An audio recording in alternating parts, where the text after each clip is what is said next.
Hey, hello everyone. It's turned cold, so I'm reading to you in the car. Thanks for joining me for a quiet time. You always want to spend a little bit of time with the Lord. In the morning is the best, but some people have evening quiet times as well. Yesterday we talked about Peter healing Aeneas, however you say his name, and he got up and rolled up his bed.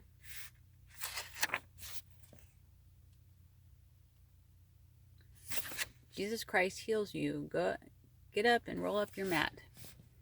And then there was Tabitha or Dorcas, who was always doing good and helping the poor, and she died. And the widows cried over her and says, "Look what Dorcas made when she was with us." And Peter said, "Everyone must get out." And then he held her hand and said, "Tabitha, arise." Oop. I'm reading it right now. Then Peter sent them all out of the room. He knelt down and prayed, turning towards her body. He said, "Tabitha, get up." So I did this wrong. He did not hold her hand right there. She opened her eyes, seeing Peter. She sat up and then took her hand. He took her hand and helped her to her feet. I like drawing things out because now I know this was wrong. It does not say Peter held Tabitha's hand. So please forgive me, and I'll have to do that over again one day. Then he called and presented her to everyone. "Hey everyone, here she is." And became well known all over Joppa, and many people believed. I believe. Acts 10. At Caesarea there was a man named Cornelius, a centurion in what was known as the Italian regiment. So here's Cornelius in the Italian regiment. The soldiers are saying ciao. There's Italy like a boot. "Hi," says Cornelius. He and his family were devout and God-fearing family. He gave generously to those in need and prayed to God regularly. Here you go. Thank you. He gave generously and prayed regularly. I bet he was a great guy. So let's go over here. One day at about 3 p.m, he had a vision. He distinctly saw an angel of God who came to him and said, "Cornelius." Cornelius stared at him in fear. "What is it, Lord?" he asked. The angel answered, "Your prayers and gifts to the poor have come up as a memorial offering before God. Now send men to Joppa to bring back a man named Simon, who is called Peter. He is staying with Simon the tanner, whose house is by the sea." So the previous page, I didn't mention this. Peter stayed in Joppa sometime with a tanner named Simon. "Stay with me, thank you." And that was by the sea. So your prayers and gifts to the poor have gone up to memorial offering to the Lord. So that shows me that God recognizes our generosity to people and our prayers. Go to Joppa, bring back Simon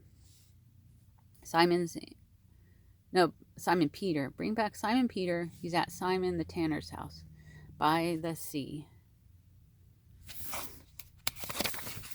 What's going to happen next? Cornelius of the Italian regiment. So sometimes I drew this twice. Once about 15 years ago. And again, I read through the Bible about 10 years ago and did more drawings. And I'm not good at throwing out the drawings. I just put them all in there. Cornelius of the Italian regiment, a devout man and one who feared God with all his household, gave alms generously to the people, alms for the poor, prayed to God always. Amen. So he's giving money, he's devout, he's a soldier. "Cornelius, send me to Joppa. Send men to Joppa for Simon, whose surname is Peter. He is lodging with Simon, a tanner, whose house is by the sea. He will tell you what to do. So go, servants, soldiers, tell your men to go to Joppa." When the angel who spoke to him had departed, he called 2 of his servants and a devout soldier from among those who attended him, who served him, and having related everything to them, sent them to Joppa. So they're probably believers and know what's going on. The angel departed, and Cornelius sent his servants off.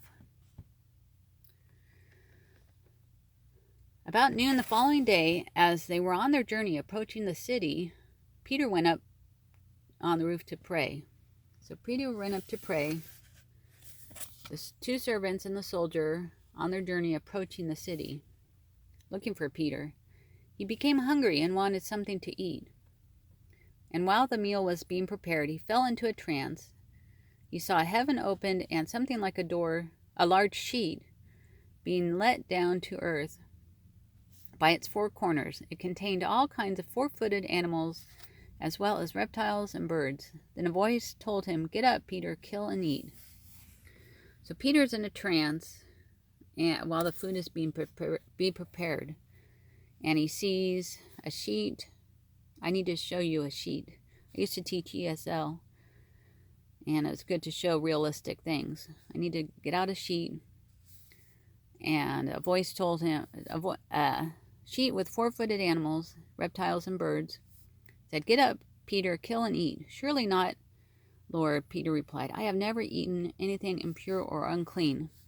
Surely not. He's Jewish. He eats kosher food, not unclean food. The voice spoke to him a second time. "Do not call anything impure that God has made clean." This happened 3 times, and immediately the sheet was taken back to heaven.